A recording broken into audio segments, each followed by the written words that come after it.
Hi, YouTubers and wrestling world. Welcome to Dave and Jay's Powerbomb, and we are fresh hot off the heels of AEW's Revolution pay-per-view, February 29th, 2020.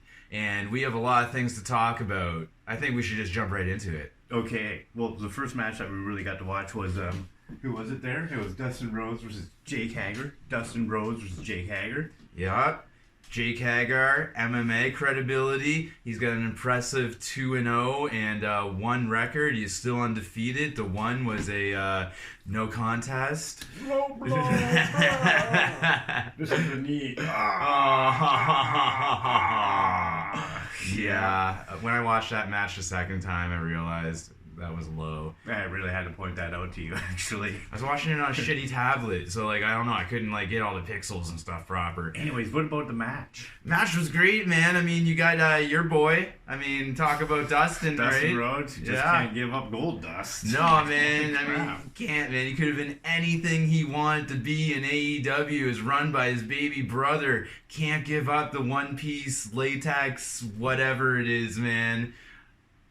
Whatever. It was a good match. It was clean. Everybody doing their moves and choreography and all that stuff. It looked great. It was an exciting match. What about Hagar's mystery woman at the beginning of that match? That random fan he started making out with for it's like a 30-second Frencher or something, man. They were going at it. Yeah, I was like, went to the bathroom and you yelled at me and I'm like, what, is he pulling off a Ravishing Rick Rude? And I come around the corner, I'm like, yes, he was. Man, he gets it, man. He's living his best life right now, that's for sure. But yeah, the match, it was great. I mean, I think that, you got a legend like Dustin, you got Jake Hager, former world heavyweight champion in another company, and just trying to finish off their feud. Yeah, and it looks like they did, man. And Jake Hager, he pulled off the win, and I think deservedly so. Dustin, at this point in his career, he already knows he's a legend. It's tossed around a lot, and he's in the giving mode. He's a giving tree, and he doesn't need to win against Hager, and Hager deserves it. We gotta keep the MMA credibility going, and it was a great match. So, on to the next one. Yeah, which was we're just going live. All right, we're just one take. All right. All right. So yeah, it started off. They were in the crowd there at the beginning, and it was pretty cool. Jericho's bitch. Yeah, the T-shirt there is pretty good marketing. It's not gonna outsell Orange Cassidy's T-shirt though. We're gonna get to that much later. Yeah. Yeah. Oh yeah. And it was totally the ankle lock at the end there. Oh, yeah. About that, man. Hager has one of his old moves in another company. Oh, here we go. Don't show him this yet, though. No. But next was Darby Allin versus the Spanish God. Spanish sex god, Sammy Guevara. Awesome match right off the hop. It didn't even start right away, and they're pulling off 630 fucking spinner beginner moves through tables off the top rope. 5 minutes of battle before the even bell even rang. It was I was like, why is it ringing? Is the match over? I'm like, oh yeah, it didn't even officially start. It was crazy. I mean, those guys both so young, so talented. I think Sammy Guevara's I think Darby Allin's 23. Guevara might be 25, 26. Brilliant futures for both of them. Both very talented wrestlers. Yeah, I've been hearing comparisons of Sammy Guevara to the late Eddie Guerrero. So, I mean, when people were throwing that around, you know that the kid's for real. And part of the inner circle, Jericho saw him right away, scooped him up. What was that stupid move he did there? Was it 620? 630 senton off the top rope, through a table to the outside of the ring. Insanity, and the match didn't even begin yet. Yeah, and dude, the crazy thing is, I haven't watched wrestling in 20 years, and then Dave just shows me the AEW, and I'm like, holy And I don't watch that other company anymore. It's been 4 months now. AEW is where it's at. Vince, I agree. Vince effed up huge. Who? Yeah, exactly. Yeah, it was the craziest thing for the pay-per-view. That was the second match, and it was just so much intensity, and you're just they really sold it. You really were you were in it. You were cheering. It's I didn't know who I wanted to win, but actually I was kind of happy that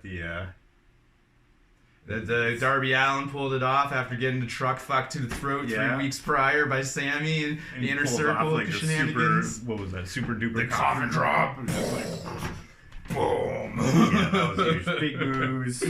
Heavy pace. It was great, and I'm pretty sure those guys were hurting in the middle of that match. They were actually, I fucked up something, kind of thing. And they had a real life experience that Brad Pitt talks about in Fight Club. And they're all the better for it, and so are we. The fans lucked out for sure. And what was the next match? We got the thing going here. Oh, yes. This was a phenomenal match. We had the tag team champions, Hangman Adam Page and Kenny Omega, versus the best tag team in the world, the Young Bucks.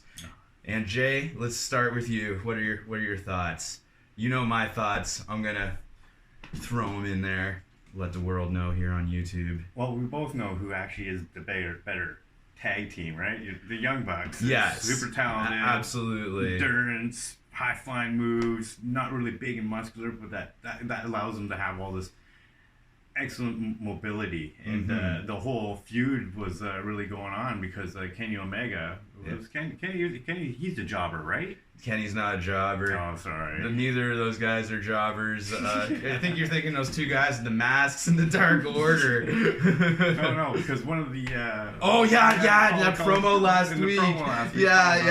One of the Young Bucks. Yeah, they called Hangman Adam Page a jobber. You were nothing but a jobber back in Ring of Honor. Before we let you join Bullet Club, you were nothing. And then that really set Hangman Adam Page over the edge. He already had an issue of his alcoholism. He felt he wasn't getting a fair shake out of all the other elite members. They all came up together, and Hangman Adam Page started drinking and not talking to those guys so much and just focused on his drinking, and he started winning matches. I mean, it worked for Stone Cold. Hangman Adam Page. The bionic redneck. They push alcohol hard on AEW, man. Well, they can't really push marijuana because it's not legal in all the states there, and they're probably promoting Bible belts and weird places like that. Because, we got the Champion with a little bit of the bubbly. We got Moxley likes to drink. We'll talk about that later. Well, look at the populations of the people of the AEW. They're all ugly chuds, so they have to promote.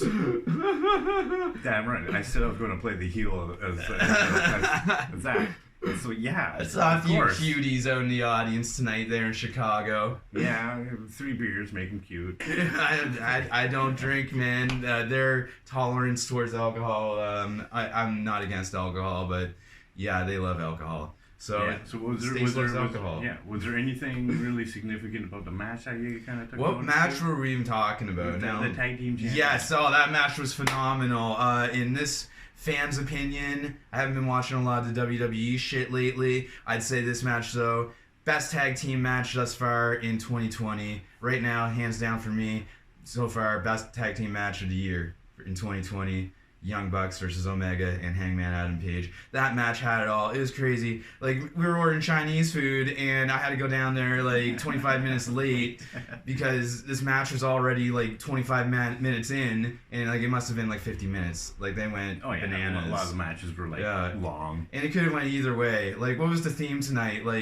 Someone has to die. Somebody has to die to get the 3 count. Yeah, in order to get the 3 count, someone's got to die. It was constantly, in every match, it was big move destruction, big move destruction. And they kept getting up, and I'm like, the only reason you're going to get a pinfall, I kept saying, it was you have to kill the guy to get the 3 fall. It was oh, here we go. We're going to have, a super kick fest, and, going to knock his head off. He's going to be rolling over there. And they'll just roll over his corpse, and then they put the pin on him, yeah!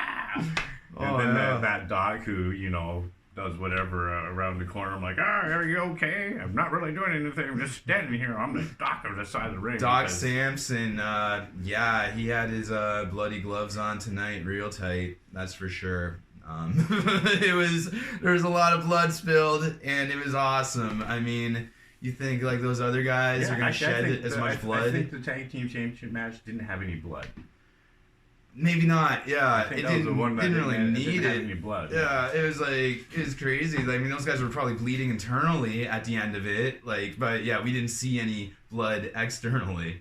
Yeah, it was nuts. What were V-trigger. I'm just gonna nail you in the back of the head. But at the end of the match, Hangman Adam Page and Kenny Omega got back on the same page, and Yeah, they won, but it looks like there's more turmoil between both the tag Bucks. teams. Yeah, they can just go heel and face so interchangeably because they know at the end of the day they got booed as soon as they came out, and I'm like, I thought people liked these guys, but no, they got booed. At the end of the day, like, the Bucks know that the fans love them. You know what? With the crowd looking like that, of course, their self-esteem is so low, is that they are definitely going to have to boo the Young Bucks. Let's get on the next match. All right. The crowd doesn't even know what the fuck's going on. Okay. Was it Women's Championship match next? It was. Nyla Rose. The Native Beast versus Kris Statlander. The Galaxy's favorite alien, I believe. Yeah. It was the second time I've seen her wrestle, and I was actually like, yes, maybe we're going to get a new champ tonight. Yeah, my money was on the Native Beast. Yeah, actually mine was too. Like secretly, yeah, sure, I want to see the Native Beast lose because this, she's the villain. But, I mean, Statlander's just not there yet. She's a young kid. They said so themselves, like 3 years in the business. She's a powerful girl. Looks like well over 6 foot, probably 180. Definitely she's sexy, you know? Oh, definitely sexy. But she definitely needs it. You can see when they're wrestling the inexperience because their moves weren't kind of flowing. There was even a couple of times where it kind of like, oh, look, you can literally watch them set up in slow motion, it seemed like. It's kind of a shame, but you know what? With time, both wrestlers are going to develop. Like, actually, Native Beast is just pretty good. They just didn't work together very well, I don't think. Native Beast is almost there. Her promos are on point. Oh, yeah. Like, I love that scumbag. Yeah, she's been taking some cues from Le Champion for sure. Oh, yeah. And the AEW women's division, it's not there yet. Like, WWE still hasn't beat, like, as far as women's concerned, in my opinion, right now. Like, that's the one thing that WWE has AEW beat on, I believe, is the women's division. Like, I mean, there's like a lot of hidden gems. Well, the thing is, there's no conflict. There's no real story being built. I think they're still developing their own characters. So it looks like. Yeah, so we give them time on that. It'll develop because look. How long has AEW been around? Because I don't know. 3 months, something like that. Yeah, I've only been watching it for a month. Yeah, you've missed in 2 months. But, I mean, you got me here with you. You don't have to go back and watch the other episodes. I wouldn't even know where to find them. But yeah, it's a great show. Christ, I thought this was going on for like a year. No, dude, it's like 3 months. Like they had their first pay-per-view, Allin. Maybe like a year and a half ago, and then that caught the attention of Tony Khan, who's like the big money man. And his father owns the Jacksonville Jaguars, and then maybe like, I don't know, 9 months after that, they got their deal with TNT, and they started doing their show, and it's been really, really good. Yep, totally deviated from the match. Yeah, I tend to do that. But yeah, Native Beast, she's doing her thing. Big win for her. Certified her dominance. Going to be the champ. I don't see anybody coming around. She's like the Undertaker of the women's division right now. That's really big saying, but she's big, powerful presence. Actually, promoting herself well. She can communicate. Yeah, she's like, and that's very important. And she's our champ. Yeah, so that's what we're doing. Britt Baker, maybe she's got to step up. Maybe she gets a crew of dentists, hygienists, whatever you call those assistants, and they beat down the Native Beast. I don't know. They just have to develop like a good conflicting story between the female wrestlers, which I don't really see. They're just out there to wrestle. I don't see no. All right, so what we got next? MJF versus Cody Rhodes. You can't say that. I know, right? We're allowed to say it, but they can't say it, even though it's his legal name. Yeah. How effed up is that? Yeah, we got to see two great wrestlers, but clearly MJF is the superior talent here. I don't know about that. I mean, MJF is great, and he's so young, too. I mean, Cody, though, he's something else. I mean, I know you're probably not too familiar with Roman Reigns I just wish I had some and the American Shield. alcohol so I could just, conform with your opinion. It's just not going to happen. But Cody Rhodes is better than Roman Reigns, in my opinion, in every sane person's opinion. I know you don't know who Roman Reigns is, but the people out there, whoever watches this, they'll know what I'm talking about. Yeah, and I hope you never have to know who Roman Reigns is, ever.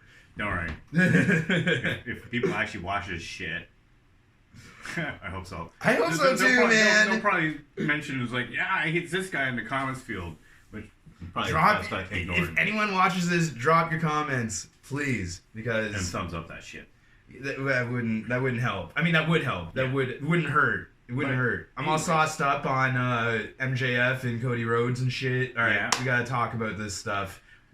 So a lot of lead up to this match. Oh yeah, like the whole you get to do things to me kind of thing. Like what kind of romance is going on with this? It's like now that you're married, you can put it here. I'm like, what the hell was that?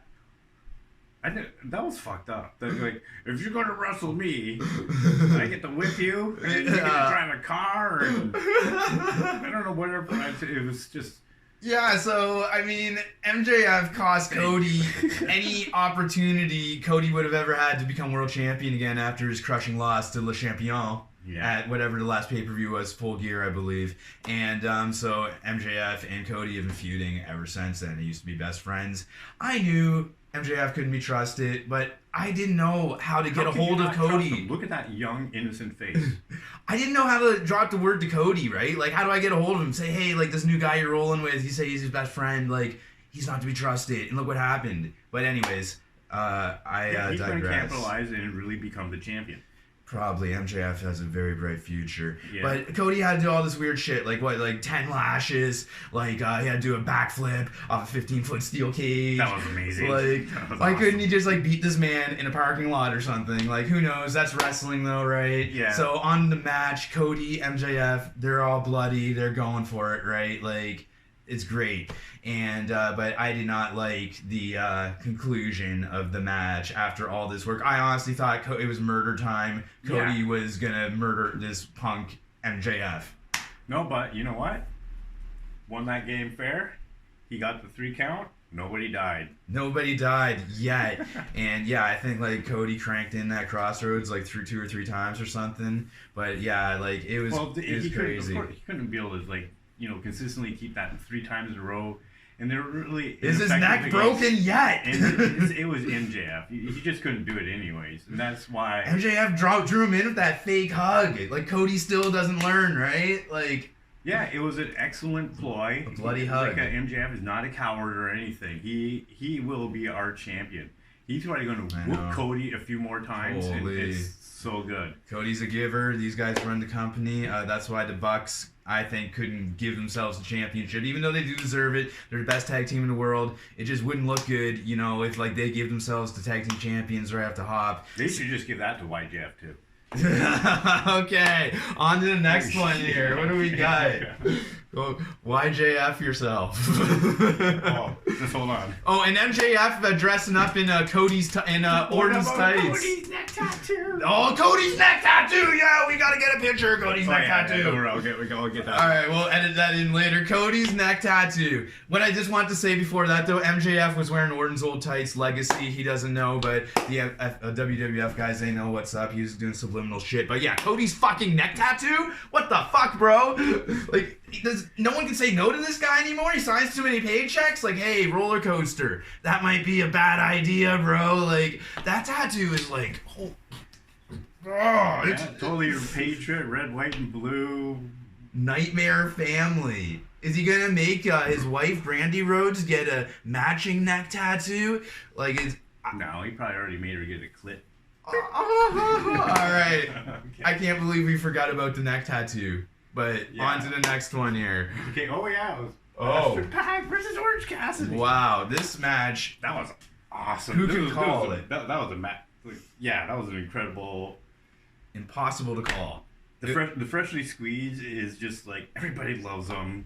Amazing performance. His character is just He's so original. Like who's I've never seen that. Yeah. Who's doing that anywhere? Like AEW just like picked the cream of the crop from the independent wrestling all over like whatever countries they go around, right? Like Cody, after they made him be Stardust and he left, like hit the indies hard for like a year and a half, made the Elite, like met the Young Bucks, met Hangman Adam Page, Kenny Omega, and then they did that All-In pay-per-view and caught the attention of Money Man Tony Khan, who's also one of the greatest wrestling minds in the business, they say, and look at him now. This is great. What were we talking about? Oh yeah. So Orange Cassidy, like just like what a performer. Yeah. Like yeah, he's the best, and that match was incredible. You couldn't expect what he was going to do. High-level athletes doing incredible things. It was great. Even though there was a... Was that the one where he had the fuck up and he kind of fucked up, or was that another match? Where when the guy with the suicide dive with the foot, that wasn't Orange Cassidy. Oh no, that was from Coffin Dropper. What's his name? Yeah, Darby Allin. Yeah. Coffin Dropper. Yeah. Oh man, that match was sick, and this one was good too. It was really good. This was the match of the night, as far as I'm concerned. This took the wrestling business to another level. Like, who's pulling off the shit that Orange Cassidy is, right? And Pac, like, he's just so elevated now at this like next level that he's just so beyond like his WWE stature, like, and to go up against Orange Cassidy, you almost think it's gonna be like a murder fest almost. But then like Orange Cassidy was pulling off, like it's like he conserves his energy and is like Yoda, and then just erupts and fights Senator Palpatine. Like, I don't know, it's crazy. It was just a mind blowing match. Like the way he gets out of the way for the things, to see if I can find it here. Like when Buddy's going up for the red arrow in Orange Cassidy, it's just like rolling like so slow out of the ring, but like it works. I don't know if I'm gonna be able to find it here. Find it on the free Twitter videos. It's crazy. We'll just have them kicking each other while we're still talking here. But yeah, it was great. This is a really great match, and I'm big on best friends. Like Trent Beretta, I think they just call him Trent now, and Chucky T. They're great. The best friend spot, the hug and the zoom out. Yeah. Like, it works. Like, they're great. And Orange Cassidy, top selling t-shirt on AEW.com. He's taking the game to brave new places. It's like everybody was hoping, he'd win, but it just didn't work out. Yeah, I mean, he won. He didn't win the match, but he won the hearts and minds of everyone. He won, at least mine.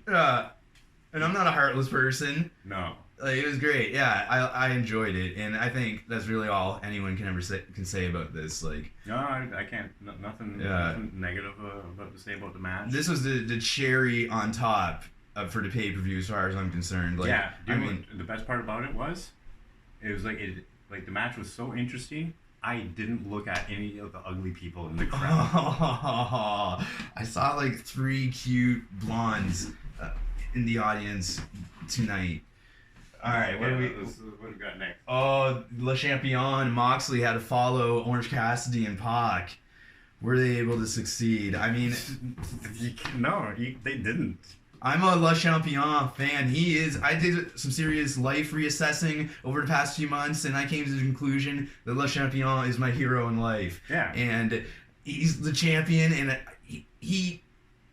Moxley's nothing more than a charismatic jobber. I know.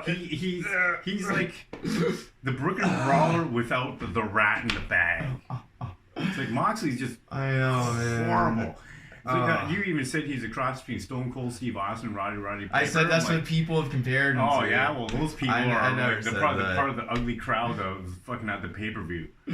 Oh well, man. I mean, I gotta come up with better rips instead of just calling everybody ugly. I don't know about the state of the attractiveness of the audience in Chicago. I can speak neither here nor there to that. However, I mean, Le Champion, he gave it his best effort. I mean, John Moxley, Dean Ambrose, whatever you want to call him, he's only as good as the man he's facing across from him in the ring, right? And Le Champion did everything he could to make it like a great match. I think they went 45 minutes or something. It was a decent length match. They went in the crowd.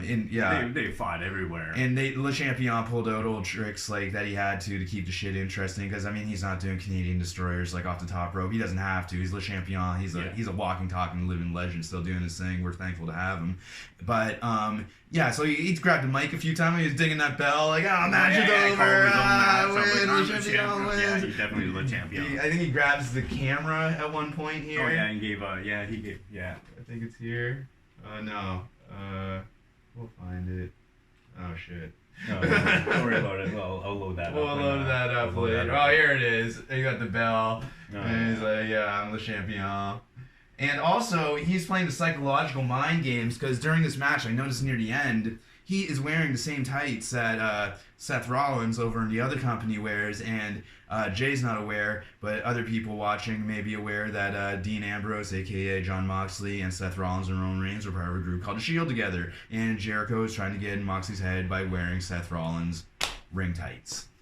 I just thought I noticed that. I thought I'd throw that in there. But yeah, this match, Jericho did all he could. I mean, he's a champ. I mean, the guy is at the height of his career. Everybody's getting bloodied. Yeah. You only lose so much blood. Doc Samson probably swept up gallons of it tonight. Hats off to Doc Samson tonight. Yeah. JR, the bad announcer, he didn't even know what he was talking about. That entire...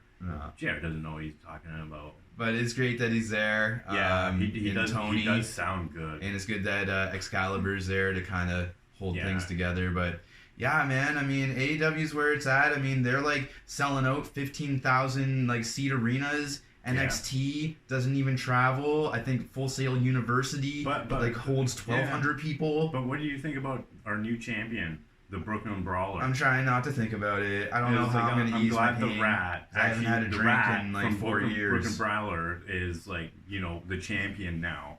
Like, we should have kept it with Jericho. At least Jericho was like charismatic. John Moxley. Jericho, I'm like shifting in my seat because this pisses me off so much. But yeah, Jericho,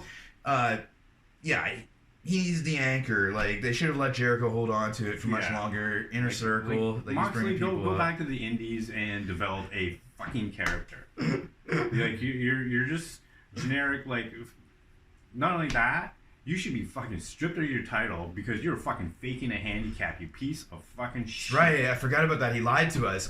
His eye shit, it wasn't even real. He could see that whole fucking time, right? And he's lying to his fans, his supportive fans who support this piece of shit garbage wrestler, who, like, he really shouldn't even be a wrestler. He's like kind of like a Terry Funk glorified stunt man. Like, he's good at getting thrown into barbed wire. Yeah, he's basically the Brooklyn Brawler if he gave him real attention. I was gonna go easy on Moxley tonight, Moxley, whatever his name is tonight. I was gonna go easy on him because I did like Dean Ambrose and The Shield, but I mean, I don't know, man. I love Le Champion, and this was kind of a travesty. Brilliant pay-per-view, best one of 2020 thus far that I've seen, but I did not like the ending. Everything else was super duper. Let's wrap this up and give it a conclusion. All right.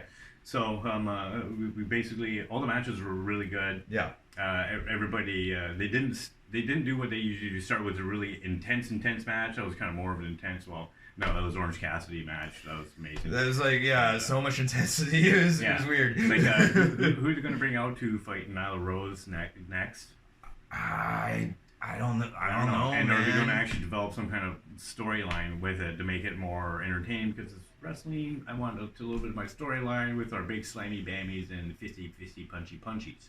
Yeah, like I don't know what's going to happen to that women's division. They're still going to have it. It's not going to go anywhere. They just need to develop story. Yeah, I never used to like Britt Baker. I like where her shit's going now. Like, definitely great character. But who she can only do so much on her own though, right? Yeah. Like, and in the long run, who's going to be able to take out the champions, the tag team champs there? Alcoholism. And Hangman Adam Page's sponsor named Fred. Is there anybody else going to be like really gung ho for Moxley? Well, I mean, it's going to be a shame because Le Champion is going to get his rematch and they're going to want to keep Moxley going, so Le Champion is going to lose again. And then, I don't know, down the road it's going to be like someone's going to get that title and going to be like, I want to face the very best, and that's you, Cody. So, like, I'm granting you this title match because, Cody can't have a title match no more, right? Because MJF cost him that. And I think that's how Cody's going to get back into picture and eventually win it, right? These guys, the Elite, they can't give themselves the titles right away because it just looks like, hey, we made this wrestling company and now we're giving ourselves titles. Yay! Anyways, yeah. Thanks for watching Jay and Dave's Powerball.